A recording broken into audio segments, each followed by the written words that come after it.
What's the most insane coincidence that's happened to you the day before my daughter was going into kindergarten? Her father and I listened to the worst news of our lives. We spent the next 6 months in the hospital with her before she passed away. My husband and I split up shortly after, and I was alone for years. But one night after I got home from work, I sat on my back porch remembering how she used to play in our backyard. I noticed something stuck in a bush around the side of my house, and when I got closer, it was a pink balloon. I was just going to throw it out, but saw it had a note taped to the side. I opened it and could see a message written in crayon. It was really hard to read, but it said, "Happy birthday, Mommy. I miss you. Please send me a sign. Love, Callie."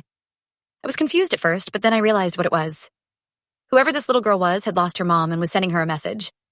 I asked around my neighborhood later that week and found what house she lived at. I talked to her father and told him I found one of her balloons. He apologized and said she had been doing that for a while. She was 6 and lost her mom 2 years before. I told him about my daughter and how I would love to write back to her. Just in case it would cheer her up, I wrote her a note that said, "Hi, Callie. I found your balloon. I miss you, and I'm watching over you every day. Love, Mommy."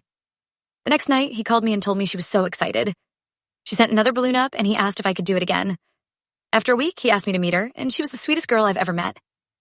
5 years later, she's now my stepdaughter, but this morning she said something I'll never forget. She told me she thinks she has 2 mommies, one up there and one who found her balloon.